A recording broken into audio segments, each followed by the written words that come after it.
Bienvenida a nuestra conferencia virtual del día de hoy.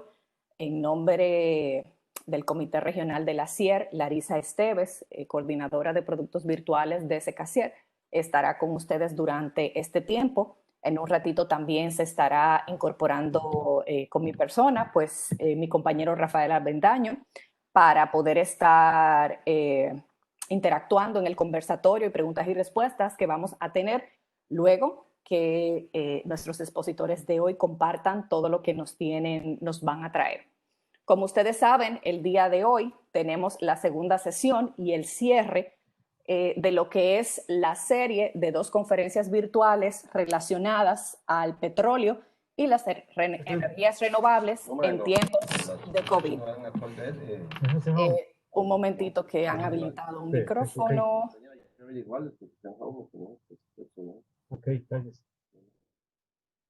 Listo. Bueno, les comentaba que para el día de hoy, y como están viendo en pantalla, tenemos el... Denme un momento que me están interfiriendo en la plataforma. Vamos a deshabilitar aquí. Disculpen, esto es un programa en vivo y suele pasar. Bueno, les comentaba que para el día de hoy tenemos el cierre de las 2 conferencias virtuales relacionadas al tema del petróleo y energías renovables en tiempo de COVID. El día de hoy específicamente tenemos el impacto de la volatilidad del petróleo en los mercados energéticos. Lo que queremos básicamente con este webinar de hoy es definir cómo las diferentes variables de producción de las fuentes de energía tendrán impacto sobre las matrices energéticas por la situación que estamos viviendo. En pantalla pueden ver que el día de hoy tenemos a 3 expositores. Tenemos una exposición a cargo de Darío Quiroga y le estarán acompañando Eduardo Fernández y Charles Mazzano. De Darío podemos decir que cuenta con una trayectoria de más de 10 años en consultoría, especializado en evaluación de negocios y empresas del sector eléctrico y del oil and gas, mejora de procesos y organización, proyectos de inversión y políticas públicas. Tiene una amplia experiencia como director de proyectos de consultoría y procesos de modernización de la gestión de gobiernos. De Eduardo Fernández podemos comentar que es especialista igualmente en el negocio del oil and gas en toda Latinoamérica, donde se destaca por haber ocupado cargos directivos en la función pública y en empresas privadas. Ha sido asesor de prestigiosas instituciones como la Asociación Brasileña de Gas y de la Comisión de Industrias de la Cámara de Diputados de Argentina. Tiene una amplia trayectoria en el ámbito empresarial, en el desarrollo de negocios y como negociador internacional. Por último, y no menos importante, tenemos a Charles Mazzano. Se ha desempeñado como consultor desde el 1997 en los aspectos económicos de la regulación de los servicios públicos y los negocios de energía, particularmente en el negocio del gas natural, para organismos reguladores, oficinas gubernamentales, empresas y asociaciones empresariales, tanto en países de Latinoamérica y Caribe como en África, y en la evaluación de daños y negocios en arbitrajes internacionales que involucren a empresas energéticas. Sin más preámbulo, pasamos la palabra a nuestros expositores del día de hoy. Bienvenidos Darío, Eduardo y Charles. Bueno, simplemente prendo un poco la pantalla para saludarlos y ahora agradecerles que vengan a compartir con nosotros este momento. Y ahora vamos a poner la presentación en línea. Como comentario, nuestro objetivo es bastante especial porque pensar cómo va a ser el futuro en el día de hoy, en el medio de la pandemia, resulta bastante difícil de predecir. Entonces, lo que queremos hacer más que todo es comentarles cómo lo estamos pensando, más que darles lo que pensamos, decirles qué consideramos para pensarlo, para que con los cambios continuos que estamos observando puedan tener el mismo no tener una opinión estática, sino una opinión dinámica de lo que creemos que podría estar pasando. Esto es porque la característica principal de lo que está aconteciendo es que el día a día cuenta mucho, ¿no? Como lo vamos a explicar a lo largo de la presentación, no es tan relevante, lo que pasa en el mercado petrolero es importante, pero está fuertemente incidido por lo que pasa en términos de la salud y por lo que pasa en los mercados mundiales a nivel macroeconómico. Entonces esas dos cosas tienen tanto impacto que, de acuerdo con lo que cada país va anunciando y las reacciones que uno va teniendo, está viendo cambios muy relevantes, ¿no? Y lo vamos a ver durante la presentación, que ya hay muchas cosas que han sucedido. Entonces, esa es básicamente la introducción. Me acompañan Eduardo Fernández, que, como comentó en la introducción, Eduardo es ingeniero, con lo cual siempre que habla lo ve desde el punto de vista de la ingeniería, de los negocios de petróleo, de los fierros. Charles es un ex regulador y sigue siendo una persona de regulación, así que siempre ve los temas desde la parte económica de la regulación. Y yo he trabajado la mayor parte de mi vida desde el lado de las empresas, tratando de ver qué es lo que es negocio. Yo agradezco lo de los 10 años de experiencia porque me han quitado como 20 años de edad, así que estoy contento con el hecho ese. Pero después de 30 años de estar resolviendo problemas para las empresas, yo suelo mirarlo más desde la economía empresarial. Entonces, lo que tiene el grupo que hemos propuesto es diferentes visiones. Vamos a ir hablando sobre presentando, y vamos a ir dando opiniones, y sobre el final les vamos a decir lo que pensamos cada uno, qué es lo que va a suceder. Así que empiezo con eso. Agradezco a la Casier la invitación nuevamente, y en especial a Rafael, y comenzamos con la presentación. Puedo cambiar de página. Entonces, el primer punto es el objetivo. El objetivo es por qué el webinar, ¿no? Y lo que ustedes están viendo y todos estamos viendo es un gran nivel de incertidumbre. Y esa incertidumbre, ¿por qué es rara? Porque en 1929, cuando ocurre la Gran Depresión, el mundo no tenía idea cómo era la macroeconomía. La economía no se estudiaba macroeconomía. En la macroeconomía había algunas cuestiones que había desarrollado Marx en 1880, que había hablado en los agregados, pero hasta ese momento nadie entendía cómo funcionaba la economía agregada, y recién en 1932 se presenta un modelo que permite entender toda la macroeconomía. Entonces, ese proceso, que tarda de 3 a 4 años, hace que durante esos años se cometan muchísimos errores de política macroeconómica, que eran una situación de incertidumbre similar a la que estamos viviendo ahora. Ahora la situación que hay es que no sabemos cuándo termina la pandemia. Y esa es la gran duda que hay. Es decir, de acuerdo con cuánto tarde la solución, los daños que va a tener la economía. Y eso genera que, al haber una gran incertidumbre sobre el futuro, haya un montón de variables de precios que no puedan estabilizarse. ¿Qué es lo que nosotros creemos como mercados, ¿no? Dice, por eso el porqué del webinar. ¿Qué es lo que nosotros, como el Grupo Mercados Energéticos, avisoramos? Es que lo que está claro ya es cosas que van a pasar. Es decir, bueno, el virus, que está, ese grafiquito que está de puntitas rojas, lo primero que va a hacer va a generar una baja en la demanda. ¿Por qué? Porque la gente se va a su casa, hay menor consumo, y estos menores consumos generan dos cosas. Bajan los precios, impacta la oferta, pero también está habiendo un cambio en el consumo un cambio en los comportamientos del consumo, que es lo que vemos que ocurre en una etapa siguiente, pero que ya estamos viendo. Y les doy un ejemplo de eso. Es decir, cuando vuelva, según cómo salgamos de la pandemia, si salimos porque nos estamos contagiando todos y no hay vacuna, el transporte público tiene que cambiar. Entonces va a cambiar la forma en que nos transportamos.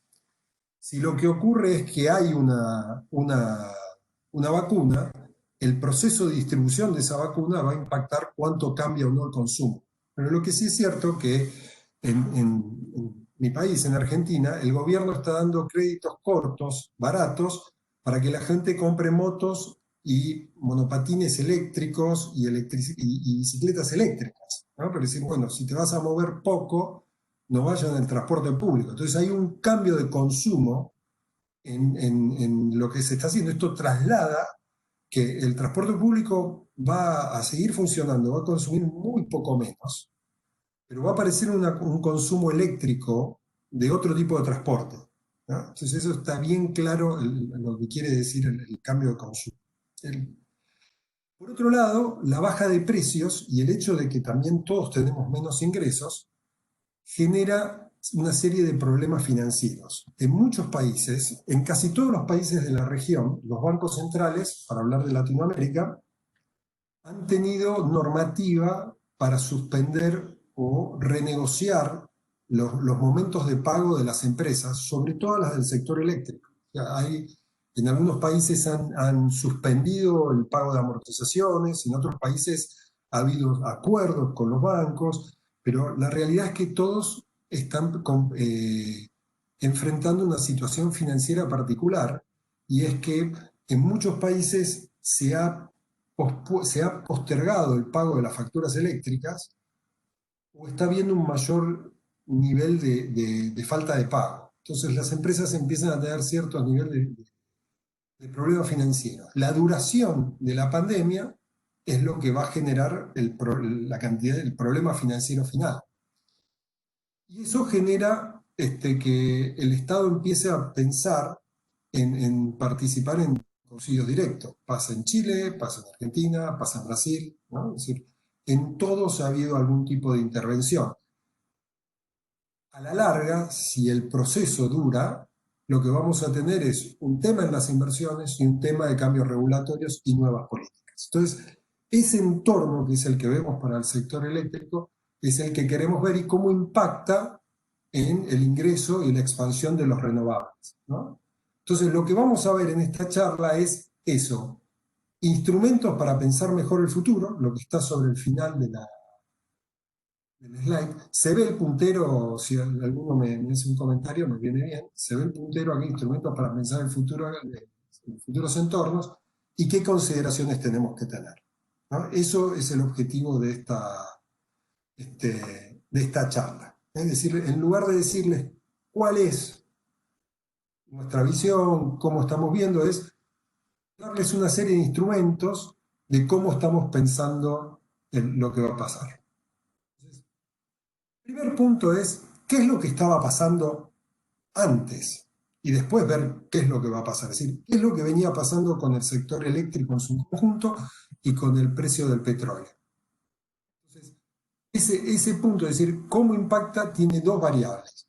¿Qué es lo que estaba pasando y qué es lo que va a pasar? Y esto, por favor, este punto A y este punto B, recuérdenlo a lo largo de los próximos 6 slides. Vamos a hablar primero dos para el punto A y luego vamos a ir al punto B, donde un poco ahí tomen todas las preguntas que quieran, porque va a haber algunas explicaciones que por ahí son teóricas de macroeconomía, y entendemos que las personas que están en este grupo puede alguno entender macroeconomía, pero algunos no. Entonces ahí planteenlo claramente y lo explicamos. Pues el primer punto de lo que vemos es esto, y lo primero que hay que decir sobre este slide es que si bien las flechas parecen parecidas, el eje de las X, digamos, el eje en el eólico es hasta $90 el megawatt, el eje en el solar es hasta $200 el megawatt, y en este eje que no lo pusimos, estos son dólares por barril de petróleo, ¿eh? Y el gas está medido en esa unidad, la energía equivalente que tiene la unidad, un barril de petróleo. Y en todos vemos una tendencia a la baja, ¿no? Es decir, lo que había empezado a pasar a partir de 2010, es que la combinación de los mercados y la competencia renovables hidrocarburos se estaba dando y como compiten por la última unidad entrante, no es que compiten por el mercado del día, sino por la nueva unidad en el sector eléctrico, lo que estaba pasando era que los precios iban a la baja en todos. Ocurrían dos temas. Los renovables estaban presionando y por otro lado el gas, que está sobreofertado, también estaba presionando sobre el petróleo. Entonces estas dos tecnologías, las tecnologías de renovables y el gas no convencional, más la aparición del gas convencional, estaban llevando el precio a la baja del petróleo, con lo cual estaba habiendo una competencia para todos los energéticos. Y esta tendencia tiene origen en cuestiones de fondo, ¿no? Hay un avance tecnológico muy grande en el desarrollo del gas en Estados Unidos, con una situación muy particular. Era un país importador de gas, construyó un montón de infraestructura para importar gas y ahora esa infraestructura no sirve y es rápidamente convertible a exportadora. Entonces eso generaba que sobre el final de la década del 10, digamos del 2010, eso empezase a tener impacto sobre otros países, ¿no? Es decir, el efecto del precio del gas en Estados Unidos empezó a tener impacto en el resto del mundo y eso empezó a trasladarse a todos los mercados del petróleo. Esta Darío, tendencia también pasaba en la Argentina, que también si tiene me sur de gas permites, si me y permites un estaba comentario. generando ese mismo problema. Y en cuanto a los renovables, también teníamos la misma situación.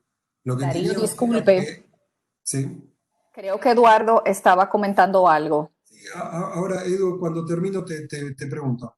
En Ok, tanto para y para los renovables, lo que había pasado, una cosa que cuando uno analiza el mercado de renovables, es hasta los países que más avanzados están, como Chile o algunos países de África, como Mauricio, no es el único caso, habían invertido del 2000 al 2010, 2015, había mucha intervención estatal en el financiamiento y a partir del 2010 es como que los bancos comprendieron el negocio y empezaron a entrar masivamente en este mercado, más una gran ganancia de productividad de los renovables. Entonces las tendencias, de alguna manera, estaban reflejando cuestiones tecnológicas de base de todos esos mercados. No sé, Eduardo, Charles, comentarios.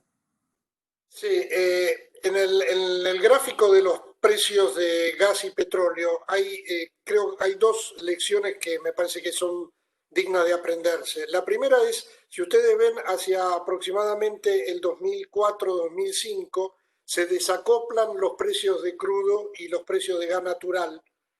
Y ese desacople se debe obviamente a el impacto de los no convencionales, de la abundancia de los no convencionales en el tema de gas natural. Y eso me parece que es importante porque empieza a haber una, una competencia distinta entre el petróleo y el gas, que se puede replicar o que se puede trasladar a lo que es la competencia entre los renovables y los hidrocarburos. Fíjense que hasta el momento que estaban acoplados los precios, había complementariedad entre el petróleo y el gas. Y a partir de la bifurcación o del desacople, empieza a haber competencia entre el petróleo y el gas, hasta el punto de que los contratos que antes se firmaban con referencia a una canasta de hidrocarburos, digamos, los contratos de gas que se firmaban con referencia a una canasta de hidrocarburos, se empezaron a firmar directamente con precios referenciados a el gas propiamente dicho.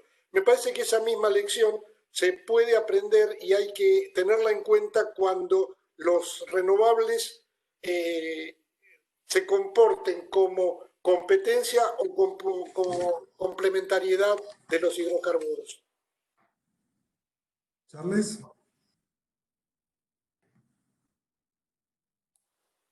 Adelante nomás, yo creo que está todo bastante claro. Perfecto. Entonces, para repasar y para dejar los conceptos, es decir, ¿qué es lo que estaba pasando? ¿No? Y acá repasamos. Había una competencia sobre la unidad entrante, y esto uno de los temas que cuando uno analiza la demanda total, en los últimos, hay un punto muy interesante, que es que el carbón es uno de los energéticos que más crece entre el año 2010 y del 2000 y 2010. Crece más que el gas y el petróleo. A partir de que se impide su comercialización, o sea, más que su comercialización, su financiamiento, los proyectos de carbón empiezan a desaparecer y la tasa de ingreso de nuevos proyectos de carbón para cualquier cosa se ve muy disminuida. En ese mismo periodo, el gas duplica al petróleo y al carbón, ¿no? Es decir, dentro de este proceso de lo que comentábamos del precio de stock, tiene un gran impacto en Estados Unidos desplazando al carbón, y además empieza a tener un gran impacto en el resto del mundo. Entonces, el primer punto de la baja de precios estaba la competencia gas-petróleo, pero durante la misma época las energías renovables, que al principio son forzadas, empiezan a tener gran ingreso en los mercados donde se importa petróleo y gas. Es decir, en los países donde hay petróleo y gas, el proceso es más lento, es forzado, pero en los países donde se importa, la realidad es que como la energía es local, genera cierto nivel de independencia, disminuye los problemas de volatilidad en la balanza comercial, uno empieza a ver grandes penetraciones. Y eso en los países de Centroamérica eso se da, y uno también, estamos hablando de las energías renovables no convencionales, ¿no? Porque la región, Latinoamérica, es una región atípica por toda su energía hidráulica, pero la realidad es que los renovables empezaron a ingresar y empezaron a competir y desplazar. Eso es lo que generó que haya baja de precios, ¿no? Y ahí hay dos temas. Es el desarrollo de las tecnologías de shale gas cambia el eje de poder, en el sentido de que la OPEP empieza a perder lugar, o sea, la Organización de Países Exportadores de Petróleo empieza a perder lugar por la aparición de Estados Unidos. Y un hecho muy relevante es que cuando empieza el COVID, Estados Unidos era el principal productor de petróleo del mundo y estaba produciendo el 25% de los barriles.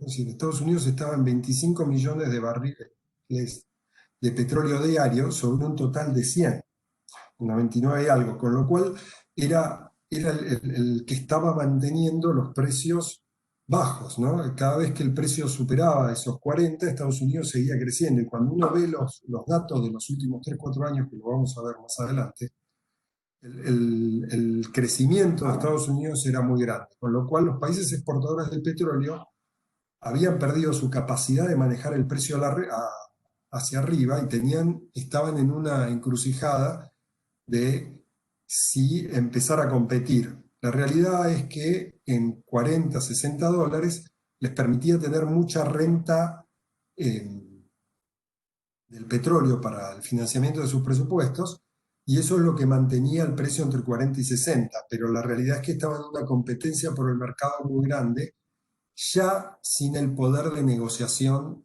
del cartel.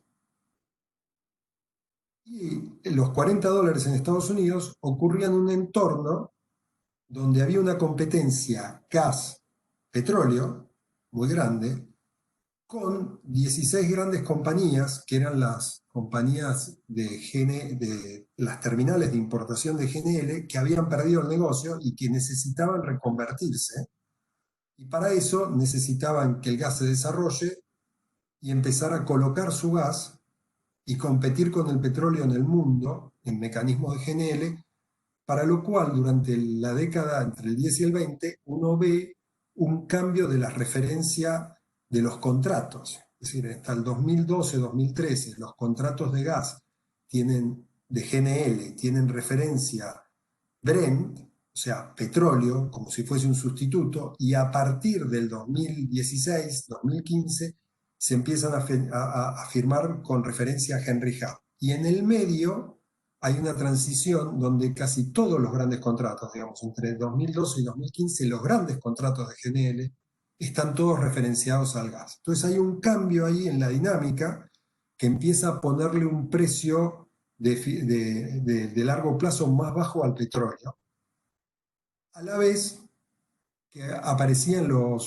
las generadoras renovables. Y en la aparición de las generadoras renovables también hay un cambio en la estructura del mercado. Las generaciones renovables, por lo menos en nuestro país y en muchos de los países, uno no encuentra solamente generadores a las grandes compañías de generación térmica. Empiezan a aparecer un montón de compañías pequeñas que operan molinos eólicos, que tienen paneles solares, porque el negocio está más atomizado y el dueño del recurso es por ahí el dueño de la propiedad. Entonces esto hace que aparezcan nuevos jugadores y que todo el proceso reduzca los márgenes empresarios. Entonces todo ese proceso de la energía a la baja se venía sumado a un proceso de calentamiento global que no sabemos si es generado por el hombre o no, que es la discusión. Nadie discute que está. Lo que se discute es el origen, y entonces cuando se discute el origen, se discute qué es lo que lo genera. Pero la realidad es que hay un consenso en la mayoría de los países que reducir el consumo de hidrocarburos, que no ha reducido, sino parar el crecimiento, es beneficioso. Entonces los renovables han ido ganando lugar. Y esta tendencia, salvo excepciones, parecería que va a seguir. Entonces, el mercado hoy se enfrenta a una situación de corto plazo perversa, que es esta competencia está haciendo que el fuel oil y el carbón, los dos combustibles más baratos, pero más contaminantes, hayan bajado de precio. O sea, está el efecto sobre el petróleo, que baja el precio promedio, pero además el efecto de la contaminante hace que el fuel oil y el carbón hoy sean casi no consumidos. Es decir, como ejemplo, los barcos europeos tienen que cambiar su uso del fuel oil para el 2040. Eso no se está dando. Pero los barcos que más consumen, que son los barcos de transporte turístico, están seriamente pensando en los próximos años en cambiar a GNL, ¿no? Es decir, como parte de su oferta. Son un barco, para darse cuenta de una idea, un barco grande turístico, de los que traen pasajeros, puede llegar a tener 600 megas de capacidad instalada, ¿no? Entonces, este proceso que está en puerta hace que el fuel oil haya bajado mucho de precio y que tenga poca demanda. Entonces los países productores de fuel oil lo empiezan a usar en su propia producción, ¿no? Hemos tenido en el último año México despachando fuertemente con fuel oil, porque no tiene dónde colocarlo, ¿no? Entonces eso empieza, ese proceso que ocurre en México, si le sobra, el precio del fuel oil en la región centroamericana está a la baja. Entonces ocurre un proceso corto. Ahora, así como el carbón ha perdido la oportunidad de financiarse, o sea, hay una convención que se llama la Convención de Quito del 2008, que estableció que préstamos de más de X porcentaje tenía que tener toda una serie de procedimientos y relacionados con el medio ambiente que hacía que los grandes proyectos de carbón empezasen a desaparecer. Y como esa convención fue reduciendo el monto de esos préstamos, para el 2012-2013 era muy difícil conseguir financiamiento para un proyecto de carbón grande. Hoy es imposible pensar, si bien uno cuando hace despachos térmicos de los mercados eléctricos, el carbón, a los precios que tiene hoy, puede ingresar, pero todos sabemos que no es una tecnología que está sobre la mesa porque no consigue el financiamiento, ¿sí? Entonces, creemos que en el mediano plazo el fuel oil va a tener el mismo efecto. Entonces, ahí si Eduardo o Charles pueden explicar lo que creemos que van a pasar dos cosas, y es primero las refinadoras van a ir cambiando las estructuras de sus plantas de refinación y van a reducir la cantidad de fuel oil, pero después va a quedar una parte que va a ser, que va a ser utilizada o que va a ser scrap, va a ser desecho. Y eso va a tener algún impacto sobre el precio del petróleo porque hay una parte que no va a tener uso. ¿No? Entonces, esto creo que son tendencias que estaban pasando y que, salvo una recuperación muy mala, no van a cambiar. No sé, Eduardo, si querés decir ahora algo del tema del fuel oil o seguimos. No, no, me parece que está claro. Si hay alguna duda, estoy a disposición para aclararla, pero me parece que está muy claro lo que dije. Entonces, ¿qué es lo que pasó y qué generó la incertidumbre? Y empezamos a ver esto, es decir, el número uno es un artículo del Banco Mundial que estaba en el website ayer, ¿no? Dijo, baja del 5,2 en la economía mundial. Y ahí cuando uno ve el número, China, que tiene un 10% más o menos de su economía, es un 2,4, ¿no? Estados Unidos, que es un 30, es un 6. O sea, hay alguien que está compensando a la baja de China. Entonces, el primer punto es la percepción global de que está habiendo una baja fuerte de la economía. Ahora, lo más grave es el punto 2, cuando uno empieza a ver lo que pasaba hace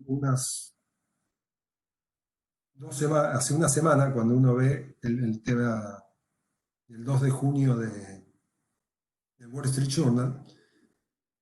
En los últimos días de mayo, Inglaterra colocó un bono a una tasa negativa, y no hablamos de una tasa real negativa. Le pagaron por darle plata. Va a devolver, por cada 100 libras que le prestaron, va a devolver 99,97 dentro de un año. ¿No? O sea, la gente tiene miedo, entonces quiere tener su plata.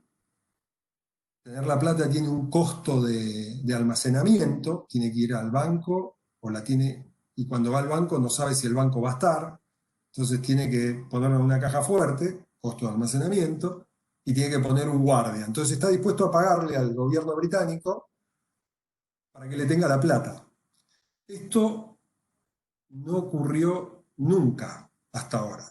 Estaban los libros de textos. Cuando Keynes explica, por eso empecé contando lo de 1929, él dice, podría pasar esto, que no pasó, hubo tasa cero, pero podría pasar, porque él, cuando cuenta eso, él se refiere a la época del patrón oro. En la época del patrón oro, en realidad había efectos de este tipo, pero no se podían cuantificar de la misma manera, porque había la moneda era un bien más, no era nominal, no estaba nominalizada, no era que uno tenía un billete de 100, uno tenía un billete que valía tanto oro. Entonces eso pasa en la crisis de 1870, pasa en la crisis de 1890, él lo ve trabajando en la de 1890, trabajando en el Banco de Inglaterra, el Banco Central de Inglaterra, entonces tenía esta idea bien clara de que podía pasar, y cuando lo escribe dice esto puede pasar, pero hasta ahora no lo hemos visto. En 300 y pico de años del Banco de Inglaterra, de los bancos centrales el más antiguo, nunca había habido tasas negativas. Eso lo que está diciendo es que hay un miedo enorme sobre el futuro. La gente no sabe lo que va a pasar, entonces no quiere tener la plata del banco porque el banco se dedica a dar préstamos, y al dar préstamos sobre cosas inciertas, no sabe si el banco va a existir. Entonces eso es lo que él llama la trampa, lo que se llama la trampa de la liquidez en economía.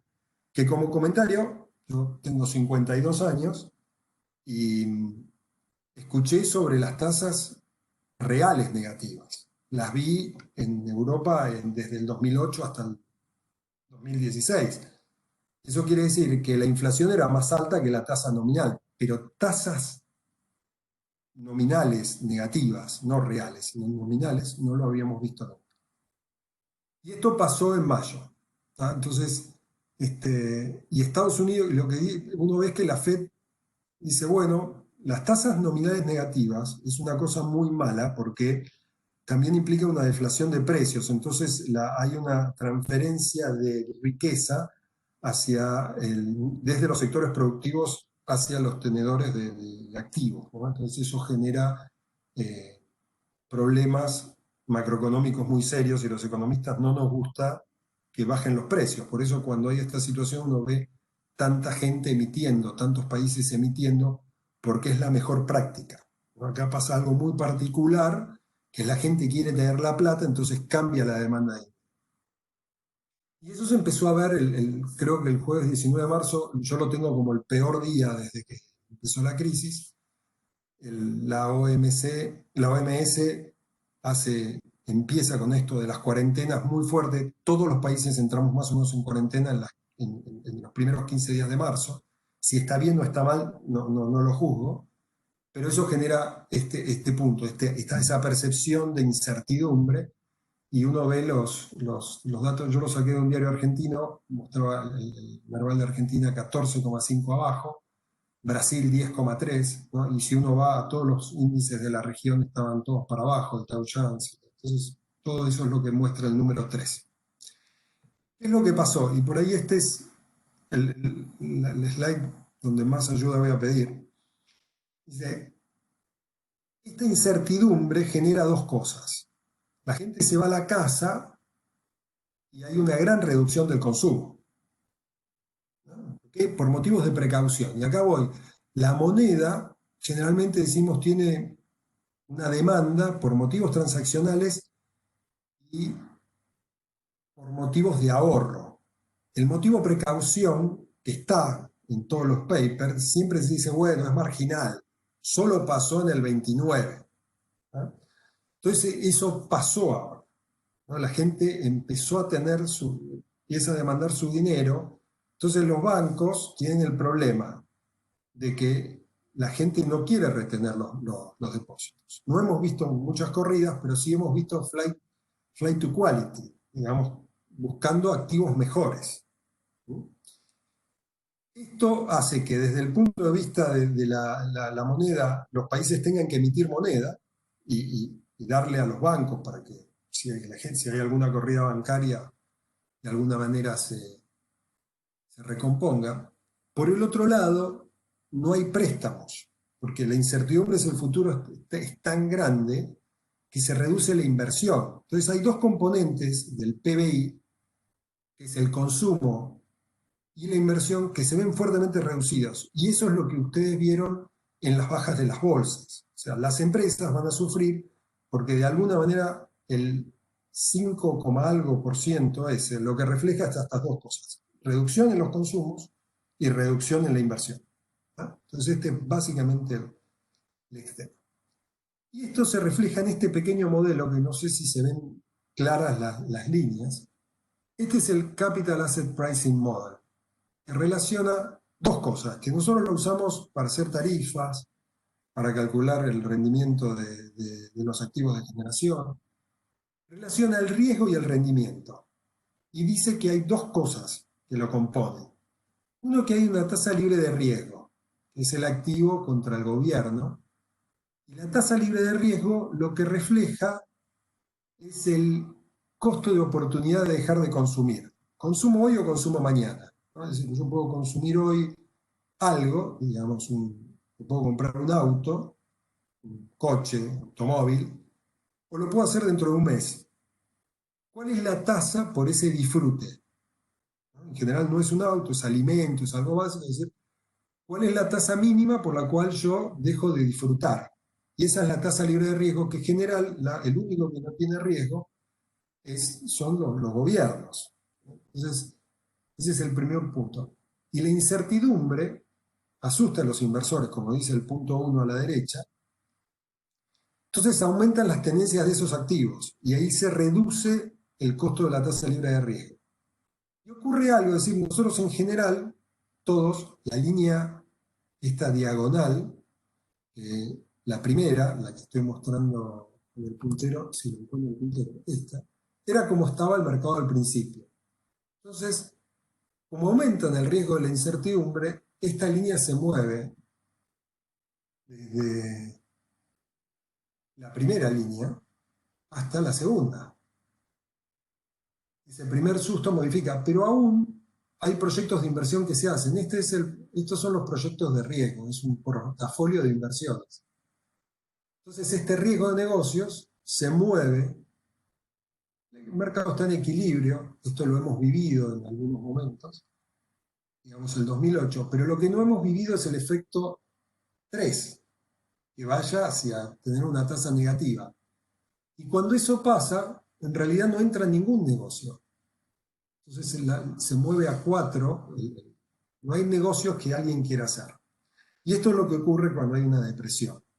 Entonces, en ese proceso se desequilibra el mercado de capitales y eso es lo difícil de planificar. Es decir, hoy estamos haciendo muchos proyectos y la cantidad de escenarios que hay que dar son enormes. Es decir, ¿cómo va a pasar? Entonces, los pasos están ahí y eso lo que hace es que las tasas puedan ser negativas. Y esto es lo que nos dijeron. Ahora, ¿qué es lo que pasó en la realidad? Veamos los números. Esto es lo que todo el mundo empezó a ver ese 19 de marzo, diciendo vamos a llegar a 4. Pero ¿qué es lo que pasó? Los mercados empezaron a crecer. Es lo que vemos en 1. Es decir, lo que está en 1 es el Standard & Poor's. Y uno lo que ve es que bajó hasta el 19 de marzo, pero luego empezó a subir. Bueno, la gente está prediciendo algo mejor, no lo está viendo tan oscuro como lo están describiendo, como lo estábamos charlando. Pero cuando uno va al número 2, ve que en realidad subió un grupo de empresas y otro grupo sigue bajo, ¿no? Hay una expectativa muy, muy grande. Y un tercer elemento, cuando uno analiza el mercado de petróleo como referente de todos los energéticos, el precio tuvo una baja y empezó a subir. Entonces hay dos cosas que hay que entender qué es lo que está pasando. ¿Por qué bajó el petróleo y empezó a subir? Porque obviamente hay poder de negociación de parte de la OPEP que ajustó el volumen. ¿Y qué es lo que pasó específicamente el 19 de marzo? Pasó algo muy particular, muy fuera de lo normal. Pero lo que uno ve es que el futuro no es tan, ¿no? Los mercados no están haciendo lo que todo el mundo pensó que tendría que pasar. Están viendo futuro. Entonces, ¿qué es lo que están viendo? No sabemos qué es lo que están viendo, pero sí sabemos que en la discusión macroeconómica hay 3 escenarios posibles. La B, se ve bien la B, ¿no? La B, la U y la L. Esta es la discusión que ustedes están viendo en todas las charlas que deben tener, que ven en el diario. No vamos a entrar en lo que está al costado. Seguido a esta slide hay una descripción de qué es cada uno. Pero para simplificar, en la B lo que hay es rápidamente se termina la pandemia, eso quiere decir hay vacuna, rápidamente hay una logística para darla y volvemos a la normalidad. Como ocurre muy rápido, no se desorganizan los factores de producción y no hay pérdidas de productividad. ¿Tá? Entonces uno dice 20 millones de desempleados en Estados Unidos, los factores de producción se desordenaron, uno podría decir eso. La realidad es que cuando uno ve los datos de Estados Unidos, de esos 20 millones, 18 millones eran trabajos temporarios, o sea, trabajos de baja productividad, y 2 millones son trabajos de carácter permanente, ¿no? Y esos trabajos son los que uno debería ver qué tan graves son, y cuando uno ve el tipo de perfil de desempleado, uno encuentra que los profesionales han subido muy poco, que son los que generalmente tienen más productividad. En los que tienen terminado el colegio secundario están en un 10%, y que sí es muy fuerte en los que no han terminado el colegio secundario. Pero esos son todos trabajos de baja productividad, que en general requieren poca recapacitación. Entonces uno dice, bueno, la B está amenazada, pero no tanto. Veamos qué pasa en el mercado. Es decir, los dos factores de producción, capital y trabajo. Eso pasa en el mercado de trabajo en Estados Unidos y pasa en Europa no hay tantos despidos, una cuestión tan fuerte, en China no lo hubo, entonces las grandes economías no han tenido un impacto muy grande en el mercado laboral. En el mercado de capitales uno sí empieza a ver cuestiones, dice, quebró Hertz, está viendo problemas con JCPenney, es decir, grandes cadenas de Estados Unidos, está viendo, uno ve las grandes economías, está viendo estos problemas. Cuando uno va a Europa encuentra que las empresas, las aerolíneas están pidiendo ayuda, pero no se está desordenando la producción. Entonces las empresas siguen ordenadas. Uno podría decir, la B está ahí, todavía no es tan grave, va a depender del tiempo. Ahora, la posibilidad de que uno haga 3.000 millones de vacunas, cuando las vacunas que se hacen para la gripe todos los años para el sur, nosotros, digamos, porque la consumimos los australianos, los argentinos, los neozelandeses y algunos más, que somos los que tenemos frío, y los chilenos, para no olvidarme de ellos, y uruguayos, digamos, en el invierno, son 8 millones de dosis. Para darse una idea, es decir, para todo el año, para ese grupo de la población, que debemos ser 200 millones, 300 millones de personas, incluyamos a los brasileños 500, se hacen 8 millones de dosis. ¿Ah? Eso es lo que hay. Entonces, el mercado de las vacunas de este tipo no es que tiene una gran capacidad de producción. Entonces, cuando uno se pone a pensar eso, dice, bueno, ¿cómo vamos a hacer para producir 3.000 millones de vacunas? Pensando que a los chicos, a los jóvenes, digamos, y a los niños no va a haber que darle, y a los abuelos los vamos a proteger después. Es decir, no sabemos si las personas de 75, 85 le van a dar las pruebas sobre el segmento nuestro, por lo menos mío, ¿no? 50, 75 se están haciendo, vamos a tener vacunas. Entonces hay que pensar en 3.000 millones de vacunas. Y eso uno va encontrando con que van hablando AstraZeneca con uno, con el otro, 1.000 millones, pero todavía nadie dijo 3.000. ¿Ah? Entonces, y una vez que esté una vacuna que se lleva en frío, no parecería que la vamos a tener todos a fin de año. O sea que el proceso, si bien va a estar, la vacuna, parecería que va a estar, va a tardar su tiempo en que todo el mundo la tenga. Y acá quiero hacer una observación. Cuando empezó esto, tuve una discusión con Charles, una charla, un debate en la oficina, todavía estábamos en las oficinas, y uno de los temas que surgió en esa charla es que en realidad hay virus que no tienen vacunas, ¿no? El SARS anterior no tiene vacunas, o sea, el del 2008-2009 no tiene vacunas. El MERS del 2012-2013 no tiene vacunas. Por la escala, te explican que en realidad, como se aplacó el virus, no salió, pero tampoco el SIDA tiene vacuna, ¿no? Porque cambia mucho. Eso no es así para es un virus bastante estable, según lo que uno lee. Hasta ahora, eso yo no entiendo. Estoy hablando mucho con los que están en el sector, pero la realidad es que parecería que es más probable que la solución venga por una U, ¿no? Es decir, que esté la vacuna, pero que el tiempo que esto genere cierto nivel de que se desacomoden algunas de las variables, ¿no? Es decir, que haya cierta pérdida de productividad, que esa pérdida de productividad genere ciertos impactos sobre el sistema financiero y que esa pérdida de esos impactos financieros generen cambios de manos de las empresas, renegociaciones de préstamos y que también hacia atrás, hacia los take or pay de la energía, tengan su impacto. Entonces, todos esos contratos que hay que reformalizar lleven a un plazo más largo. ¿Cuál es la U o la L? Dependerá de si hay o no vacuna, ¿no? Entonces, básicamente esos son los escenarios que todo el mundo está discutiendo. Eduardo, Charles, ¿algún comentario? No por ahora, veamos cuando lleguemos a la parte más específica de energía. Bien.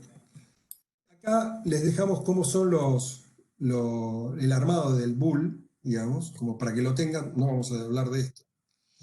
Y vamos al efecto de los mercados de hidrocarburos. Y acá voy a liderar con Charles. Entonces, fíjense lo interesante en la demanda agregada y la oferta, es que la demanda de petróleo venía subiendo un poco, pero venía subiendo. Eso se ve en el rojito. Y en el año 2019 la demanda fue más alta que la producción, o sea, se redujeron los stocks. Muy relevante. Con la aparición de la demanda, la reducción de la demanda china y en el primer trimestre también hay reducción en Europa, cae en 7 millones de barriles de petróleo diario. Es un tema muy relevante. Y la producción no se entera, sigue. ¿No? ¿Por qué? Porque básicamente es lo que dice el eje abajo del cuadrito azul, empiezan a aumentar los stocks. Uno empieza a tener stocks en los países y se empiezan a usar barcos para estoquear petróleo. Es decir, todo el mundo dice, bueno, esto es pasajero, no sabemos lo que es, no entendemos claro. Pero en el segundo trimestre, cuando uno nota marzo-abril, todavía la demanda baja más, ¿no? Y tenemos en cuenta que el segundo trimestre es proyectado, todavía estamos en él. Y ahí los países productores del petróleo van a lo que es el número 3, ¿no? Hay un recorte, que es que la OPEP recorta 8 millones de barriles de 34, Rusia recorta 3 de 14 y a Estados Unidos, digo, le cae 2 de 25. Y volvamos ahora al cuadro de producción y miren el color celeste, donde está la producción de Estados Unidos. Entonces, Estados Unidos, del 2017 al 2020, porque en el primer trimestre del 2020 produjo más en forma diaria, que fue el 26 millones sobre 99, ¿no? Era el principal productor de petróleo del mundo. Uno tiene el concepto de decir, ahí es Estados Unidos más Canadá, pero el mercado en el que ustedes se insertan, Centroamérica de alguna manera está inserto en el mercado, ¿no?, norteamericano, era el mercado de mayor producción de petróleo. Este es un tema muy relevante para entender lo que estaba pasando. Es decir, había un cambio muy grande que se produce con la revolución de los no convencionales, no solo en gas, sino en petróleo. Y lo que hace el mercado cuando responde, primero es recortar, pero con un problema específico el 20 de marzo, ¿no? Es decir, con la fecha, con la liquidación de los contratos. Y fíjense, el otro tema relevante es, había 2.200 equipos de perforación. Cuando uno mira los 2.200 equipos de perforación del año 2009, más de 800 estaban en países que están haciendo shale oil y shale gas. Es decir, un tema muy relevante en esto era que la dinámica también de la inversión estaba en un 33% en los petróleos no convencionales. Eso era lo que estaba ocurriendo. Con lo cual la OPEP estaba tratando había armado la OPEP ampliada, que era con Rusia, entonces estaba tratando de coordinar, y ahora metió en la discusión a Estados Unidos, que básicamente es a las grandes empresas de Estados Unidos, ¿no? Es decir, ¿cómo hago para que...? Y acá este es un factor muy relevante y hay que recordarlo para hacia adelante, es decir, ¿qué es lo que va a pasar en el corto plazo con la producción de Estados Unidos? Porque cuando uno va a ver quiénes son los productores, ve una gran aparición de nuevas empresas. No es que uno va y están los sospechosos de siempre, las Chevron, Shell, Exxon, Texaco. Había un montón de productores pequeños, ¿no? Entonces el precio era mucho más competitivo, ¿no? Es decir, donde hay más competidores, el precio los márgenes son mucho más chicos. Y eso era lo que estaba ocurriendo en ese mercado norteamericano del shale oil y del shale gas. Entonces, el primer punto es, la caída de la demanda es muy grande. Uno ve, estamos hablando de que ha caído alrededor del 17%, o más, 19%, en 6 meses. Pero también ha caído la oferta, y la oferta va a seguir ajustándose tratando de buscar un precio. Y esto es lo que va a empezar a explicar Charles ahora, ¿no? Es decir, ¿qué es lo que ocurrió? ¿Cómo ajustó y por qué los precios han vuelto a su lugar? Y después les contamos qué pasó ese día para eliminar eso que fue un hecho muy particular. No sé, Charles, si querés contar, querés explicar Sí, este grafiquito que ustedes ven acá, que es un gráfico típico de microeconomía básica, donde tenemos unas curvas de demanda que en realidad son rectas inclinadas con pendiente negativa, representa de manera muy esquemática y sencilla lo que pasó en este mercado, el mercado de energía y particularmente el de crudo, en los meses en que la crisis se desató. La demanda de crudo se vino para abajo y fíjense que la oferta de OPEP es una oferta particular porque tiene la capacidad de, al tener costos más bajos, de fijar volúmenes de producción que envía al mercado. Para mantener un precio, la OPEP lo que hizo en su momento fue reducir los volúmenes de producción. La curva que está en color ocre, o la recta, mejor dicho, que es el costo, si se quiere, marginal de largo plazo de producir energía en la forma de petróleo no convencional, es la que en la práctica termina determinando un precio en el mercado porque es la que tiene mayores costos. Y toda la renta que aparece entre el precio P sub E y la curva roja la aprovecha el que tiene menores costos. En este caso, los productores de crudo convencional grandes y tradicionales que están asociados en la OPEP. Lo que termina ocurriendo es que se forma un nuevo precio de equilibrio y los productores no convencionales, se ven obligados a producir a ese costo y si quieren competir tendrían que reducir esos costos.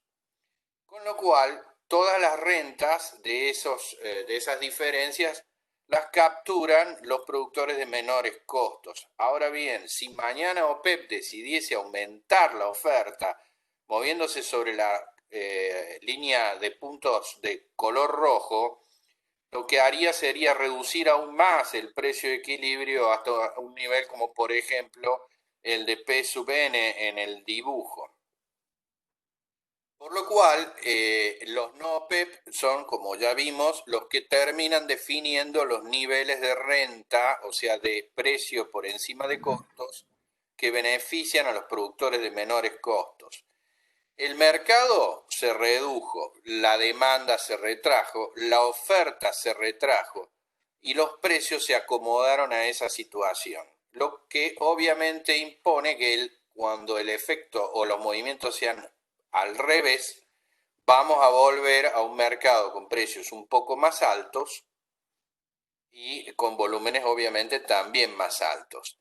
La forma en que está dibujada la curva de color ocre tiene un quiebre en la parte punteada porque uno puede asumir que a partir de un determinado volumen de mercado aparecen economías de escala o economías de alcance. En la teoría microeconómica y en forma genérica eso se llama subaditividad de costos, que hacen que los costos aumenten de una manera más lenta que lo que venían aumentando antes a medida que aumenta la producción. Y esos beneficios hacen que los precios también aumenten, los precios de equilibrio, de manera mucho más moderada. La situación cuando la curva de demanda se vuelva a incrementar podría ser la que estaría dibujada allí en un precio que debe andar entre los 40 y los 45 dólares por barril según las experiencias pasadas. En pocas palabras, este mercado hoy parece que tuviese un soporte alrededor de los 35 dólares el barril y un techo alrededor de los 45 dólares por barril, con lo cual tener precios cercanos a los 40 dólares creo que es algo que podríamos esperar perfectamente cuando la demanda se recupere. Si uno observa los precios a los que están cotizando los futuros de NYMEX, el mercado más grande de futuros de crudo, que opera en Estados Unidos, ve que los precios tienen un comportamiento normal, con niveles más altos para periodos más alejados en el tiempo, reflejando una expectativa de inflación y tasa de interés positiva. Así que podríamos perfectamente asumir que el mercado se va a comportar de manera regular o normal, aumentando los precios cuando la demanda aumente, pero con un techo que, de nuevo, e insisto, a partir de la experiencia pasada, nos ubica en el rango entre 40 y 45 dólares por barril. Y por lo tanto yo me animo a decir que en lo que nos queda de vida a nosotros, los que estamos pisando los 60, solamente circunstancias muy inesperadas podrían llevar a observar precios cercanos a los antiguos 100 dólares por barril que vimos en décadas pasadas. Y en cambio la expectativa siempre está apuntando a valores en términos reales, o sea, precios de hoy, que andan ahí entre los 40 y los 45 dólares por barril. Bien. Yo tomo eso, de que yo que pienso vivir 50 años más, tomo eso de los 100. Bueno, ¿qué pasó el 19 de marzo? El 20, básicamente. Cortito. El día 20 se negocian los contratos de futuro. ¿Cómo funciona el mercado? Los 20 de cada mes se liquidan todos los contratos de futuro. ¿Qué hay? Contratos financieros y contratos físicos. ¿No? Y hay índices que tienen parte de esos contratos, pero lo que se liquida es a partir del 20 hasta el otro 20 del mes, es una cantidad de barriles. Entonces el que compra el futuro y dice, bueno, a partir del 20 de junio y hasta el 20 de julio me van a entregar tantos barriles, 1000 barriles, 2000 barriles, 20.000 barriles, que es lo que se negoció todos los días. Entonces yo tengo que tener el lugar para recibirlo. Los que tienen contratos de ese tipo y son inversores financieros, lo que tratan de hacer es no tener esos contratos para el 20 de cada mes, porque ellos no tienen la capacidad de almacenamiento ni de recibirlo. Entonces salen a venderlos unos días antes. Los índices financieros, que en general se manejan por inteligencia artificial, o sea, hay alguien que compra y vende y dice, bueno, faltando 3 días, la computadora empieza a vender esos contratos. Lo que les pasó es que la computadora no se dio cuenta, no estaba preparada, estoy siendo extremista cuando digo la computadora, no estaba preparada para tener el petróleo. Entonces se le pasó que no encontraba a quién venderle, y hasta que el precio no fue tal que alguien estuvo dispuesto a a cortar su producción o a poner el almacenamiento, el precio bajó. Y baja mucho porque es por todo el mes. Está reflejando que uno va a tener que almacenar cantidades crecientes por todo ese mes. Entonces, en un solo mes se compensó todo el precio de 30 días. Y eso fue lo que ocurrió en esa fecha. Es una cuestión muy particular que los índices se han ajustado, digamos, los administradores han ajustado esto, con lo cual es muy difícil pensar que esto pueda volver a pasar. O sea, puede haber precios muy bajos. De hecho, nosotros hemos visto precios que tenemos 50 precios de 9 dólares, 8 dólares en el 97, 98. Puede volver a pasar ese precio, pero es difícil pensar en una baja tan grande. Vamos con Eduardo.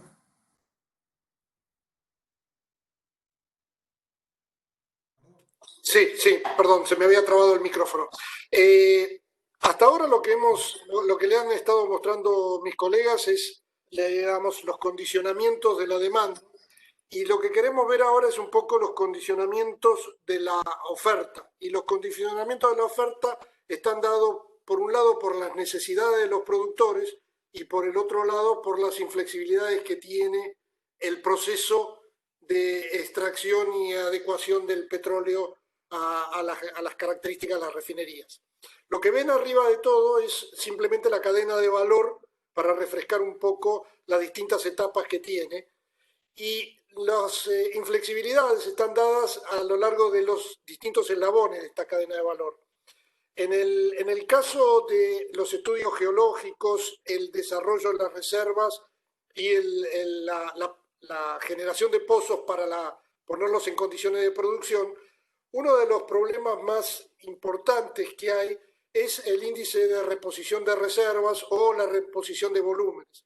Recuerden que el petróleo es un no renovable y por lo tanto cuando una empresa extrae un barril de petróleo del piso, debería por lo menos reponerlo con el descubrimiento de otro barril de petróleo para mantener su equilibrio económico, comercial y financiero.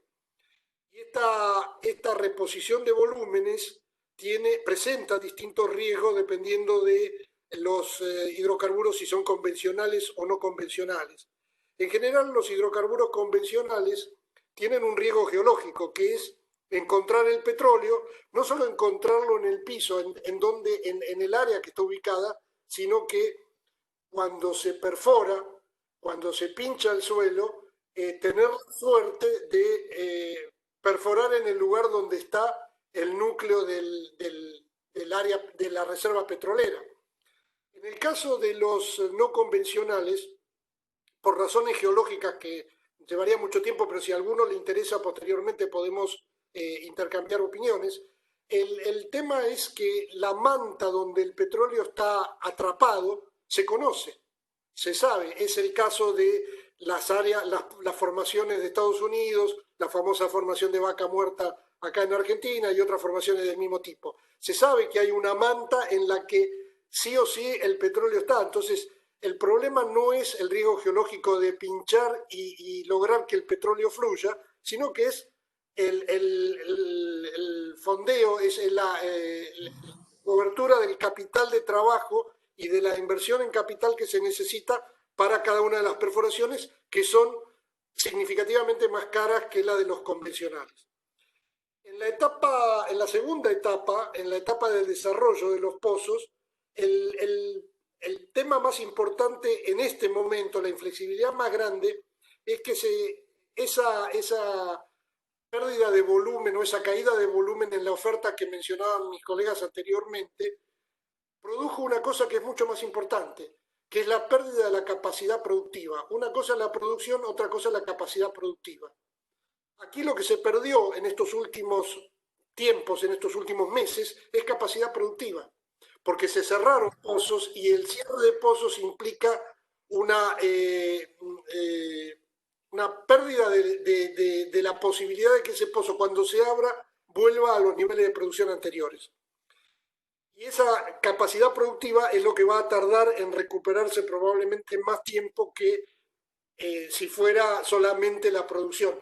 Esto es como, para dar un ejemplo más simple, en una fábrica, si baja la demanda de productos, el dueño de la fábrica puede dejar de utilizar algunas máquinas, pero las mantiene. Eso es producción. Si en cambio vende las máquinas porque piensa que no va a poder producir más con esas máquinas, eso es capacidad productiva. En el caso de esta capacidad productiva, los riesgos en los no convencionales es el fracking. O sea, el comportamiento de un pozo no convencional es muy distinto al comportamiento de un pozo convencional y por lo tanto para mantener un volumen constante de producción en un área hay que perforar permanentemente. En el caso y por lo tanto cuando se repunte de nuevo la demanda va a haber que empezar a hacer nuevos pozos y más fracking, que es todo un tema inclusive desde el punto de vista no solamente ecológico, sino desde el punto de vista de algunas discrepancias que hay en la opinión pública sobre los efectos del fracking. En el caso de los convencionales, la caída de la producción hace que los pozos se inunden o se desplomen y entonces se necesita una recuperación asistida para volver a poner esos pozos en una condición de producción razonablemente rentable. La tercera etapa, que es la etapa de operación y mantenimiento, bueno, tiene ese mismo problema que decíamos antes, que es los costos de producción se pueden exacerbar. por lo menos en los primeros tiempos, hasta que volvamos a entrar en régimen con la producción en un nivel o en una condición que es superior a la actual, pero probablemente inferior a la que teníamos antes de que se produjera la pandemia. El tema de los convencionales, y con esto voy terminando, el tema de los convencionales es que hay en el mundo hoy muchos campos maduros. Esto, y un simple comentario con respecto a lo que decía Darío hace un rato del fuel oil. Cuando los campos son maduros y la producción avanza en el tiempo, el petróleo que se puede extraer es cada vez de menor calidad o cada vez más pesado. Y ese petróleo más pesado produce más fuel oil y eso engancha con la cadena de lo que mencionaba Darío al principio de esta charla. Bien. Bien. Gracias, Edu. Entonces, ¿qué consideraciones hay que tener? Vamos a repasar los conceptos de lo que se ha dicho, después le vamos a dar nuestra opinión, cuál es el escenario y según cada uno, porque no tenemos las mismas visiones. Entonces, los temas de discusión y debate, que dijimos, la duración de la pandemia, ¿no? La velocidad de recuperación de la capacidad productiva, la persistencia en la reducción de la demanda por el tema de las cuarentenas, la menor demanda de petróleo generado por los renovables, ¿no? Esto va a tener un efecto en el petróleo.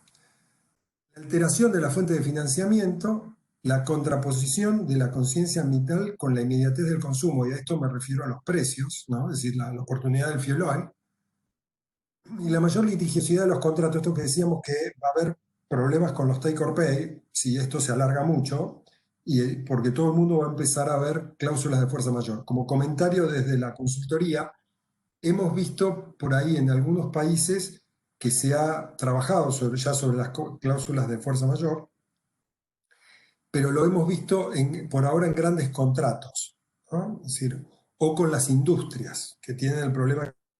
En esos casos, y lo que ha habido es una suspensión contractual, y por ahí en los contratos de construcción de algún activo que va a ser usado mucho más lejos en el tiempo, uno lo que ve sí es más fuerte la litigiosidad, con lo cual todo eso lo que hace es, desde el lado de la oferta, la retrasa en el tiempo, o sea, empieza a pasar que todos los proyectos de nuevas producciones se empiezan a poner más lejos en el tiempo, con lo cual puede que haya un aumento de precio producto de que no esté la oferta en el momento en que la demanda llegue. Y por otro lado, uno ve que la demanda se retrae porque no puede producir. Entonces, ¿cuál de los dos va a estar? No lo sabemos. ¿Y qué impactos tienen todas estas cosas? Entonces, como le decía, la pandemia puede reducir la riqueza, ¿tá? Y entonces retrasa el proceso de recuperación porque uno está más cerca de la U o la L. Si vuelve a haber una W, o sea, si vuelve a haber otro proceso de contagios grandes, bueno, es muy probable que nos vayamos hacia la L. La reducción de la demanda genera que los renovables tengan mayor participación sobre el total de la generación.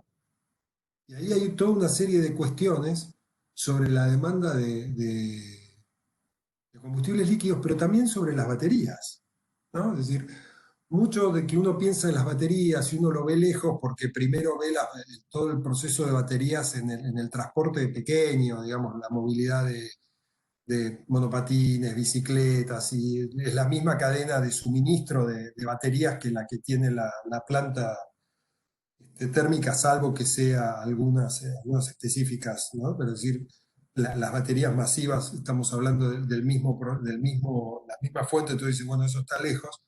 Ahora que por ahí empiezo a perder energía renovable, porque tengo de más, justo hay un momento del día que me sobra, entonces no la uso. Entonces, poner baterías, en lugar de tener el problema de la aditividad sobre el valor del proyecto nuevo de renovables, en realidad lo hago porque ya tengo el renovable y entonces tengo que recuperar esa energía que pierdo. Entonces, ¿qué va a pasar ahí? Es un tema de cómo se recuperen los tiempos de los dos. Lo que decíamos es el incentivo al uso de las energías no limpias. Y luego, si la reducción de stock de riqueza es muy grande y los tesoros también que van a tener que están financiando todo ese sector de subsidios, empiezan a poner dudas sobre los proyectos de inversión, la tasa de interés básicamente, porque los países van a quedar más endeudados. Entonces la tasa eso que pasó, que bajó, va a empezar a subir. Y al subir, los proyectos de infraestructura puede que algunos no sean tan rentables, ¿no? Entonces, todos estos impactos tienen estas cuestiones. ¿Cómo vemos que cada uno de estos factores impacta? Vamos aquí y vamos directamente al tema de discusión final. Es decir, bueno, ¿qué es lo que vemos? Es decir, en el escenario de B, ahí abajo no hay un gran impacto, ¿no? Lo que sí vemos es que desde el punto de vista de los renovables, si vayamos a la última columna, esta presentación va a estar disponible para todos, así que vamos a lo que nos importa discutir. La expansión a partir de las energías renovables vuelve a los niveles previos y entonces sigue la sustitución. Desde el punto de vista de las energías renovables, en la U hay una baja y se retrasan las inversiones para la expansión de la oferta a largo plazo, ¿no? Entonces uno empieza a ver eso. Y los mercados pueden, a eso de alguna manera los mercados eléctricos aprovechan la ventaja de los precios bajos del petróleo, ¿no? Que podrían ser bajos, no lo sabemos. Ahora vemos la columna del petróleo. En la L, como la demanda crece muy poco, tiene que suspenderse muchos de estos proyectos, ¿no? Los proyectos nuevos, porque la realidad es que son redundantes. Entonces, en una L puede que en realidad sea la gran oportunidad para el fuel oil y para el diésel, pero básicamente para el fuel oil. En el petróleo, en la L, de nuevo en la B, se ajustan algunos contratos, pero no hay grandes situaciones. Pero en la U, como el proceso es más largo, lo que va a haber es un proceso de concentración de las empresas, ¿no? Es decir, las empresas más chicas no van a poder aguantar la baja de precio y la duración, con lo cual las empresas más grandes las van a comprar y puede haber una mayor participación de la OPEP, con lo cual el precio en el A1 no se sabe cuándo sale. Es muy probable que el poder de cartelización sea más grande y el precio después de una U no sea más bajo, sino más alto. En la B sigue todo igual, el precio, hay cierto grado de, como la demanda va tirando el precio, no hay un problema. Pero en la U y en la L, los mercados están ofrecidos. Y en la U lo que pasa es que hay más poder de cartelización y en la L, como la demanda es tan baja, por más que se consolide la estructura de cartelización, el precio sigue bajo. Por eso, para la generación eléctrica, uno espera más la oportunidad del incentivo del fuel oil. ¿Qué es lo que pensamos cada uno? Ahí están nuestras fotos para que no nos vean. Entonces, y acá cada uno habla, ¿no? Es decir, veo una U, soy muy optimista sobre la vacuna, y creo que es lo que vemos, ¿no? Es decir, van a ser promedios de países, van a ser promedios de regiones. Hay países que van a tener L's, hay países que van a tener B, ¿no? Según como ustedes. Y por lo que yo estoy viendo en los mercados más grandes, me hace que pensar que podría darse una U, pero que hoy es más una B, pero que hoy es una U clara, ¿no? La B hoy no está. Para que se dé la B, hay que resolver el proceso de cómo se dan las vacunas. Tengo mucha fe que si el problema de la pandemia está resuelto, los bancos centrales saben bien qué es lo que hay que hacer. Entonces van a expandir la demanda y uno va a tener mucho, va a poder volver a lo normal. Entonces está entre la U y la B de lo que mostramos inicialmente. Eduardo. Para mí, yo en eso disiento un poco, creo que es una clara en el promedio de todas las naciones. Sí es cierto que va a haber países o regiones que van a recuperarse más rápidamente y probablemente estén cerca de la B, pero también es cierto que hay muchas regiones y países que van a estar más cerca de la L, con lo cual unos se van a compensar con los otros y va a haber a nivel mundial un efecto más claro de la U. Ahora, déjenme darle mis justificativos de esto. En primer lugar, yo no tengo tan claro cuándo, y creo que la humanidad todavía no tiene tan claro cuándo se llega al piso para empezar el rebote. Tenemos algunas experiencias como Italia, como España, pero no está claro. También tenemos otra experiencia como Inglaterra, que ha ido y venido, o la propia China o Japón. No estoy tan seguro de que desde el punto de vista comercial, industrial, la humanidad todavía tenga claro cuándo es el momento que decimos, bueno, tocamos fondo, ahora empezamos a rebotar. Eso por un lado. Por otro lado, y en esta misma dirección, me parece que esto ha generado un trastorno mundial muy importante. Ninguno de los que estamos vivos hoy en día y de los que hemos vivido en los últimos tiempos, habíamos vivido una pandemia anteriormente. La última que leímos es la peste española o alguna otra de las pestes, la peste negra, pero nunca lo habíamos vivido y supongo que la humanidad se había autoconcientizado de que esto no iba a volver a pasar. Y ahora creo que esto fue un golpe muy duro al ego humano, diciendo, bueno, esto puede volver a pasar. Ya pasó el SARS, ya pasó la otra, el MERS, y ahora el COVID. ¿Podrá pasar de nuevo dentro de 1, 2, 3 o 4 años esto mismo? ¿Y qué hacemos y cómo lo hacemos? Y eso tiene también que ver con lo que Darío decía hace un rato de la postergación del consumo o no. La gente, habrá que ver si la gente está más dispuesta a postergar consumos o dice, prefiero disfrutarlo ahora antes que me toque otro COVID. En tercer lugar, me parece que digamos, desde el punto de vista de la oferta, si ustedes recuerdan hace muchos años atrás, hace 20, 25 años atrás, los alimentos y la energía no estaban, los precios de los alimentos y la energía no estaban correlacionados, eran contrarios. O sea, cuando la energía subía de precio, los alimentos bajaban de precio, pues en general los países no podían darse el lujo de pagar ambas cosas. O pagaban energía, o China, por ejemplo, o pagaba arroz o pagaba bicicletas. No podía afrontar los dos gastos a la vez. Con el tema de los biocombustibles, el biogás, el biodiesel y el alconafta, los alimentos y la energía se correlacionaron y los precios en los últimos años, ustedes habrán visto que los commodities suben y bajan más o menos con la misma tendencia. Y la pregunta acá es qué va a pasar en el futuro. ¿Se va a mantener esto o vamos a volver a una etapa de anticorrelación o no correlación entre alimentos y energía? Y finalmente me parece que lo que se está viendo hoy en día es que tenemos que esperar al momento que todos decidamos, no conscientemente, pero a lo mejor en común acuerdo de que estamos empezando el rebote a nivel global de esto.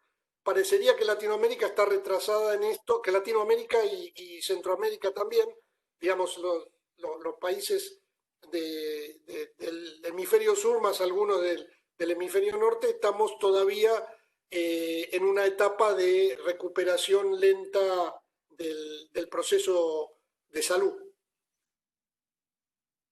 Bien. Alex, gracias, Edu.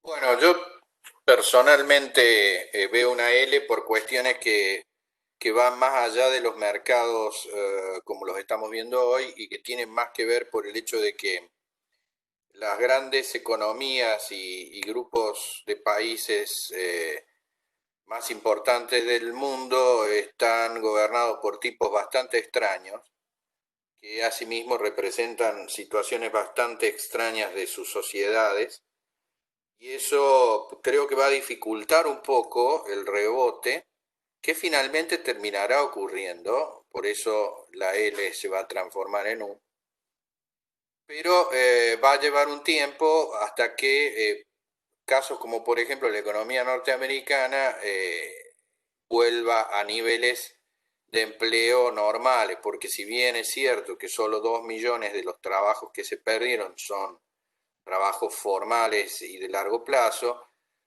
hay 20 millones de personas que básicamente hoy dependen de un seguro de desempleo y eso no es algo que se vaya a sostener demasiado tiempo seguramente, con lo cual eh, las dificultades son el propio motor de la solución, o sea, en algún momento va a haber reacciones que vienen dados por los fundamentos de los mercados, o sea, el capital de trabajo, el capital humano y el capital fijo están ahí, existen y se los puede reactivar, con lo cual es una cuestión de reorganizar las fuerzas productivas, algo que eventualmente va a terminar ocurriendo. Conclusión para cerrar para todos, Charles ve un mercado de renovables atrasándose en el tiempo, el petróleo para el fuel oil en el despacho con una participación relevante. Eduardo, no sé qué opinás sobre el medio del precio, pero... No, creo que creo que tenemos, como vos dijiste, creo que tenemos un futuro, o mejor dicho, Charlie creo que lo dijo, un futuro de precios de energía barata. El tema es si los no convencionales y los renovables se van a enfrentar en una batalla de competencia o van a buscar una complementariedad a lo largo del tiempo que facilite el crecimiento futuro. Si yo por ahí lo que para cerrar es, creo que el fuel tiene una oportunidad en el corto, pero que en esto de que no crezca, que hay una correlación para el fuel, si se vuelve a la normalidad y los renovables siguen creciendo, la gran amenaza para el fuel y el diésel y el carbón, sobre todo es el gas, ¿no? Por un tema de las intermitencias y todo, entonces el GNL en la región va a ser muy importante. En un entorno DL parecería que el hecho de que no va a existir demanda, puede que haya alguna reconversión a gas, yo no veo eso, lo veo plausible, y que el gas vaya ingresando porque le va a generar mucha competitividad a la industria y a otros sectores. Por lo cual, el tema del fuel, yo aún en la U lo veo lo veo complejo, lo veo como que es una cuestión de corto plazo de oportunidad, porque particularmente creo que los temas medioambientales van a estar más fuertes que nunca después de esta pandemia, y las discusiones sobre cómo cuidar el planeta van a estar más llamadas a ser vistas, con lo cual el proceso de ingreso del gas va a desplazar al fuel. Si bien puede ser que no haya demanda, creo que por ahí va a pasar el tema. Y sobre todo porque en un mundo que está en una U, una L, me parece que el mundo va a tener que empezar a hacer políticas públicas para los proyectos de infraestructura para mover e impulsar la economía. Entonces ahí uno va a empezar a tener mucho financiamiento internacional que se va a focalizar más en las energías limpias. Entonces sí es cierto, en el corto plazo, 1 o 2 años, vamos a tener por ahí, vamos a ver más generación con fuel, con carbón, más despacho, más que generación, pero no vamos a ver proyectos nuevos. Y creo que en los 3 escenarios no vamos a ver proyectos nuevos, ¿no? Lo que uno está, en definitiva, la discusión es si, en qué velocidad entran los renovables al final del día, en qué velocidad entran los renovables y en qué velocidad el gas GNL va desplazando a los combustibles contaminantes como fuente de firmeza, ¿no? Creo que eso es el tema de fondo. ¿Sí? Y el precio del petróleo, no estoy tan seguro de que uno no vuelva a los niveles que estaban antes, porque creo que hay un montón de cuestiones que estamos asumiendo sobre la capacidad de todos de volver a tener precios y de volver a tener los mismos costos convencional y que los no convencionales crezcan para seguir poniendo esa señal de 40 a 45 en muy corto plazo. Entonces, pero bueno, pregunta si es que hay y así terminamos en horario. Muchísimas gracias a Darío, Eduardo y Charles, nuestros conferencistas expositores del día de hoy. Nos estuvieron comentando a través del chat que ustedes fueron muy explícitos, estuvimos preguntando, comentando si tenían alguna inquietud y demás, pero nos decían que ustedes dieron, o sea, fueron al punto, que preguntas que iban a hacer, ustedes las fueron contestando en la misma exposición, eso es bueno, pero de todos modos, voy a pasar a mi compañero Rafael Avendaño, que está con nosotros y estuvo recibiendo unas cuantas preguntas que posiblemente ya han sido respondidas durante la conferencia, pero por si quedó alguna duda o ustedes quisieran hacer énfasis en las preguntas que tenemos, pues lo puedan hacer. Rafael, bienvenido, buenos días. Hola Larisa, buenos días. Buenos días, Darío, Eduardo y Charles. Un placer volverlos a escuchar. Y a todas las personas que nos están acompañando el día de hoy.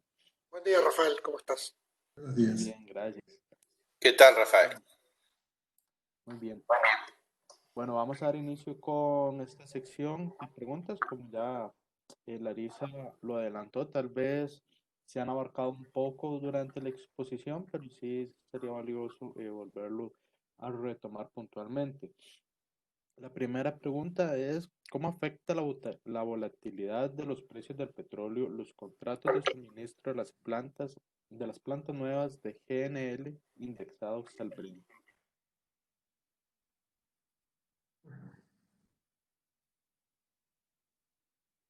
En realidad, Ustedes realidad, se reparten las sí. preguntas.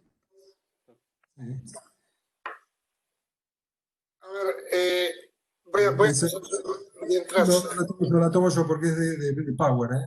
Bueno, Es de Power, la tomo yo. Básicamente, primero es cómo es el contrato de GNL, ¿no? Los precios de contrato de GNL no es que uno contrata un precio específico de Henry Hub o de Brent del día que pide el barco, sino que se fija con un promedio de una cierta cantidad de días futuros. Uno va al contrato específico, dice, bueno, son los precios de los próximos 30 días de tal lado, y es un promedio. Entonces, la volatilidad corta mensual es un poco más, lo afecta poco, ¿no? No sé cómo es el contrato específico, si estamos hablando de alguno, no lo tengo claro, pero en general se toman promedios de un mes, de 2 meses, de 3 meses, y eso achata esa volatilidad para el despacho. Pero lo afectan, ¿no? Es decir, ahora, generalmente cuando uno pide el contrato con Bren, es porque uno lo oferta, el Bren está multiplicado por una capacidad calórica que lo pone al gas por abajo del fuel oil, ¿no? O del diésel. Entonces siempre despacha. Entonces, ¿cómo lo afecta? Lo afecta poco, ¿no? Si es un 12% de Bren, un 10, un 13, que eso es lo que se ve en la región, uno en general, el equivalente fuel oil es 16, con lo cual siempre despacha. Así que, ¿cómo lo afecta? El tema es que se pasa a los usuarios, y ahí hay que ver cómo es en cada mercado el mecanismo de compensación de las variaciones de precio para las tarifas en forma trimestral o diaria para los industriales. Así que depende mucho de la regulación de cada lado, pero lo afecta, primero, poco, si el contrato está hecho con este promedio. Segundo, no afecta al despacho, sí afecta al precio, y el precio depende de cómo se traspasa eso a la tarifa. Muchísimas gracias, don Darío. Y siguiendo esta misma línea, En Latinoamérica, los estudios para nuevas plantas GNL se indexan al Henry Hub o al Brent. ¿Y hay alguna, o tienen alguna relación, algunos datos sobre esta relación? Mira, los primeros contratos estaban relacionados con el Brent y hoy casi todas las plantas están relacionadas con Henry Hub, las nuevas, ¿no? Y en Chile, que fueron los primeros contratos, tienen un mix. Inclusive los primeros contratos chilenos tenían un mix de Brent y Henry Hub como cap. Hizo una renegociación a los 4 o 5 años. Entonces, en general, hoy los contratos están en Henry Hub. Entonces uno tiene Henry Hub en Chile, Henry Hub en Argentina, en Brasil. De los 4 contratos que hemos visto, hay 3 que son con Henry Hub, hay uno que es Brent, pero es muy esporádico, y la verdad que no sé cómo cerró. Ese es no tengo el final, estuvimos trabajando al principio del proyecto. Los que son en Panamá son relacionados con Henry Hub, y entiendo que el del Salvador es relacionado con Brent. Bueno, básicamente en su mayoría son Henry Hub. Eso por el tema de los momentos de los contratos. Como dije, entre el 2012 y el 2015 hubo un gran cambio, y entonces depende de cuándo fue hecho el contrato, si todavía tiene Brent o no. El específico caso de El Salvador, donde tiene una participación tan relevante en el despacho, hay que analizar que por ahí es un caso especial.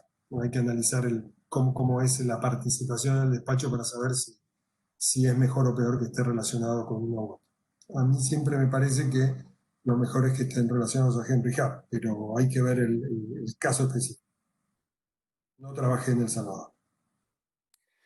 Déjame mencionar algo, Darío. Sí. Los contratos entre las empresas que generan electricidad y los que las proveen de combustibles son una parte importante que explica el costo de la electricidad que se consume, pero no tienen un pass-through automático, inmediato y directo sobre las tarifas. Generalmente hay una etapa previa regulatoria y además algún mercado en los cuales, según las normas de despacho, las generadoras terminan compitiendo, con lo cual no podemos esperar que constantemente los movimientos de precios de los combustibles terminen afectando en forma inmediata las tarifas eléctricas. Por eso es que esperamos nosotros, por lo menos, en la empresa hemos estado mirando la posibilidad de que los mercados de aseguramiento, de hedging, empiecen a tener una participación más importante en la región. Las generadoras eléctricas se van a ver obligadas a contratar hedging para cubrirse de la eventual imposibilidad de traspasar a sus precios todos los movimientos de los precios de los combustibles de los que se alimentan. Y entonces es posible que el mercado de hedging en la región, reflejando movimientos de commodities como el gas natural y el GNL, comiencen a aparecer y a desarrollarse. Por ahí me pareció un muy buen comentario ese. Que es muy probable que en el tiempo, cuando haya más oferta de GNL en la región, empiecen a aparecer los contratos, y esa variabilidad del Brent, el regulador pueda pedir que sea hedgeada, ¿no? Y entonces, cualquier proceso, porque si bien es cierto que los sistemas tarifarios prevén esta compensación cada 3 meses, 6 meses, no sabemos cuál va a ser, pero lo de los contratos es muy cierto, que los mercados de futuro pueden definir eso. ¿Hay otra pregunta, Rafael? Perdón, antes de ir a otra pregunta, solamente para completar esto y hacer referencia a lo que hablábamos antes. Recuerden que a partir del 2005-2006 la correlatividad entre el petróleo y el gas se empezó a abrir, y hoy en día los precios del gas no responden necesariamente al comportamiento de la demanda de los mercados de petróleo. Esto hace que cada vez sea más importante definir bien si la generación va a estar linkeada a un precio de petróleo en el caso de Brent, o a un precio de gas en el caso de Henry Hub, o algún referente europeo como Net Balancing Point. Sí, Rafael. Gracias. Sí, tenemos otra pregunta. Y dice, ¿es factible que los precios internacionales del petróleo se mantengan bajos por 2 años o más para intentar limitar la producción de shale oil en Estados Unidos menos de $40 por barril?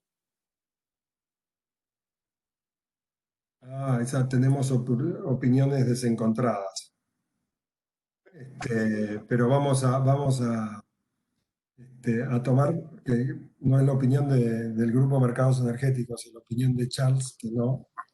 Pero como te decía, yo particularmente creo que el tema de discusión son los 40 y es pensar que los productores de shale no le van a buscar la vuelta para que vuelva a bajar es difícil, ¿no? Entonces ahí es donde yo creo, comparto mucho con Charles, que una vez que vos metiste al pequeño productor, en Estados Unidos, el que está produciendo, si no hay una concentración en el corto plazo, digamos, si no desaparecen los pequeños, ese precio de 40 va a ser 35. Y cuando lo pongan en 35 por mucho tiempo va a ser 30, ¿no? Porque el recurso está ahí y el capital es muy barato en Estados Unidos. Entonces va a haber más innovación entonces, si querés eliminarlos, vas a tener que bajar mucho tu costo, digamos, lo que hace Arabia Saudita, Rusia, y les va a generar muchos problemas presupuestarios, con lo cual creo que el shale que llegó para quedarse y para generarle muchos problemas a los productores de petróleo en todo el mundo.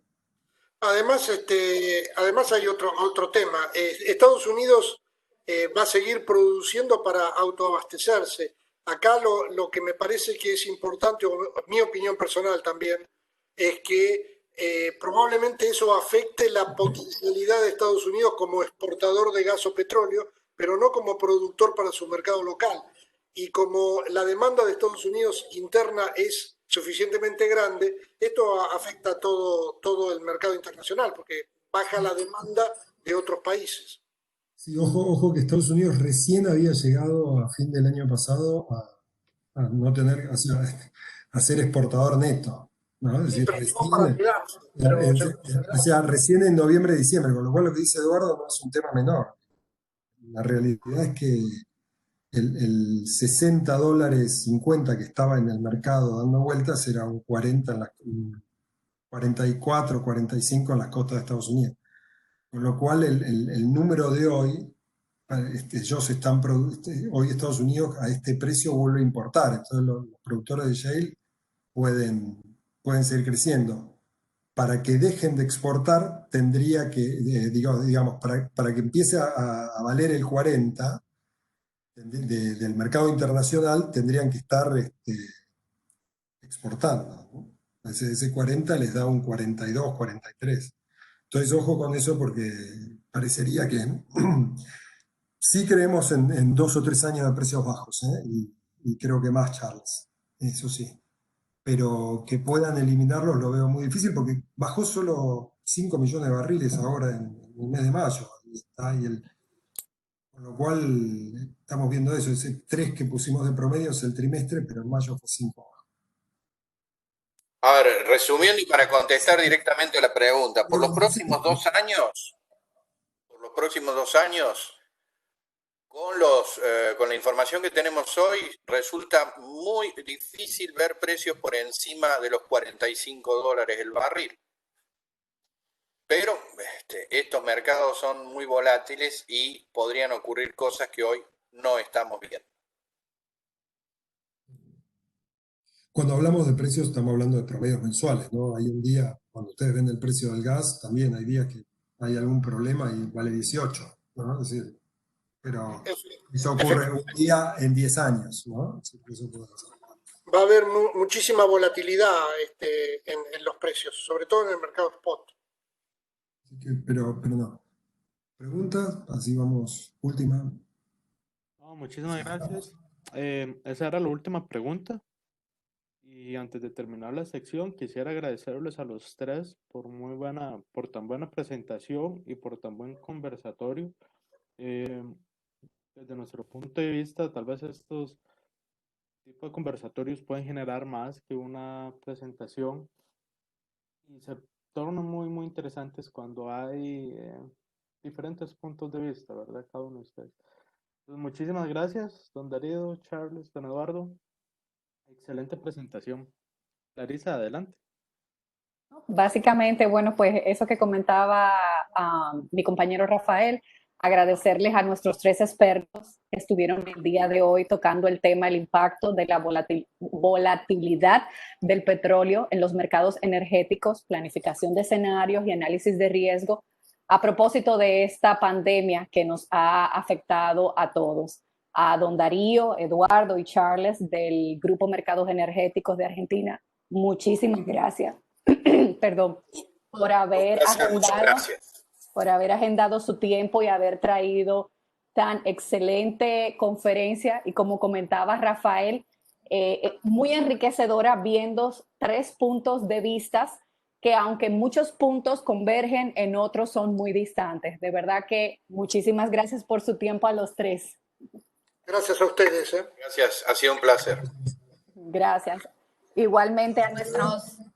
Gracias. Igualmente a todos nuestros participantes que se conectaron el día de hoy, incluso a pesar de que en algunos países se estaba celebrando el Corpus Christi y están en día feriado, incluso en fin de semana largo. Desde hoy, muchos se conectaron y estuvieron con nosotros. A ustedes, gracias también por su tiempo y invitarles a seguir siguiendo nuestras redes sociales, nuestros correos y demás para estar al tanto de estas otras conversatorios, charlas que vamos a estar teniendo en los próximos días. A todos, desearles el mejor de los días y enfatizar que debemos de seguir cuidándonos ahora más que nunca. Así es que feliz resto del día a todos y será hasta una próxima sesión de estos webinars. Gracias.